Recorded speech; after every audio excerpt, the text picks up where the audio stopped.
মুশকিল। ডিম দিয়ে এই সিমাইটা রান্না করার সাথে সাথেই আধা ঘন্টার মধ্যে কড়াই খালি। আমার ঘরে ঈদে আর কোনো সিমাই থাকুক আর না থাকুক, এই সিমাইটা থাকবে। আর ঝরঝরে এই সিমাইটা শেষও হবে সবার আগে। কি দরকার এত মজা হওয়ার, একভাবে বানাতে পারো। নিয়ে নিছি 200 গ্রামের একটা আস্ত প্যাকেট লম্বা সিমাই। এই লম্বা সিমাই মোটা সিমাই যে যা কয় আর কি। প্যাকেটের মধ্যে রেখে ভাঙিয়ে নিছি, না এবার দুনিয়ার জায়গা জুড়ে সেট পেনে। এবার নিছি মুঠখানে খেজুর, থুকু কাঠবাদাম, কুচই নেই, বরকত দেবে না, আর কোনো বাদাম নেই, সব খাই ফেলিছে। তারপরে নিয়ে নিলাম ইডব্লিউপি বাজারের 400 গ্রাম ক্যাপাসিটির ফুল সিরামিক সুপবাটি। এটা কিন্তু লাগবেই, নালে সিমাই মজা হবে না। পেজিং থাকবে না ক্যাপশনে, যার যার লাগবে অর্ডার করে ফেলো। এবার ভাঙিয়ে নিছি 3টে মোটা মোটা সাইজের ডিম। ডিমের মধ্যে ফেলাই দিলাম 8 চা চামচের মতন এলাচের গুঁড়ো। তারপর দিয়ে দিতে হবে 1 কাপ চিনি।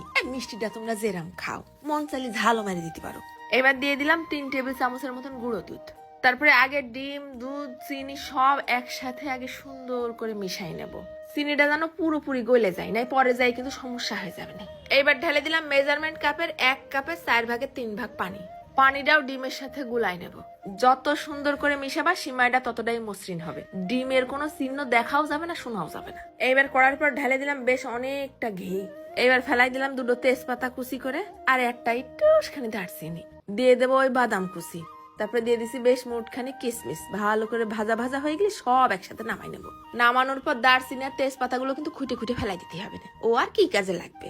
যা ঘিরান বাতাস দরকার ছিল তা ঘির মধ্যে ঢুকে গেছে। এবার ওই ঘির মধ্যে ফেলাই দিলাম পুরো প্যাকেট ধরে গুঁড়ো করে নিয়ে সিমাই। মিডিয়াম আছে ভাইজে নেবো প্রায় 8-10 মিনিট। এরপর ঢেলে দিতে হবে না ওই ডিম দুধের গুলা। চুলোর আঁচটা কিন্তু একদম মিডিয়াম করে রেখে দিতে হবে, আর নাড়ে চাড়ে সিমাইটা ডিমের সাথে সুন্দর করে মিশাই নিতে হবে।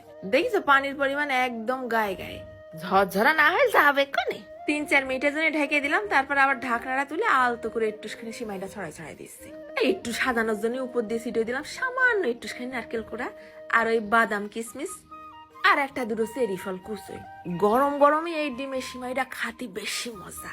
তবে এই সিমাইটা ঠান্ডা হয়ে যাওয়ার পর একটার গায়ে আরেকটা লাগবে না, হবে না এত ঝুরঝুরে। চামচ ভরে বাদাম সহ গালে দিবা, কেউ বলতে পারবে না যে এর মধ্যে ডিম দিয়া। অথচ টেস্ট মারাত্মক সুস্বাদু, অন্যান্য যে কোনো সিমাইয়ের থেকে আলাদা। দেখতে যেরকম ডিমের কোনো চিহ্ন নেই, খাতিও সেরকম ডিমের কোনো গন্ধ বাতাস নেই। আর যদি সামান্যতম ডিমের কোনো গন্ধ পাও, তাহলে বাপু তোমার স্যান্ডেল আমার গাল। এতে আর ভিআইপি কোনো গ্যারান্টি হয়? যারা ডিম সিমাইটা রাইন্দে খাইছে তারা তো জানেই কিরাম স্বাদ, আর যারা কোনোদিন খাওনি বা রানতেও পারো না, তারা একটুখানি একবার এই নিয়মে রাইন্দে খাই দেখে নে। এটাই হবে না তোমার ঈদের জন্য স্পেশাল সিমাই, যেরাম সহজ সেইরাম টেস্ট। বাবারে এই 1 প্যাকেট সিমাই গরম গরম 10-15 মিনিটের মধ্যেই শেষ। আমার স্যামড়া স্যামড়ি দুজনই মারাত্মক পছন্দ করে। আবার যেসব পোলাপানে ডিম খাওয়াতে পারতেছে না, তাদেরও কিন্তু এরম করে সিমাইয়ের মধ্যে করে ডিম খাওয়াই দিতে পারো। চলে যাচ্ছি, ধন্যবাদ।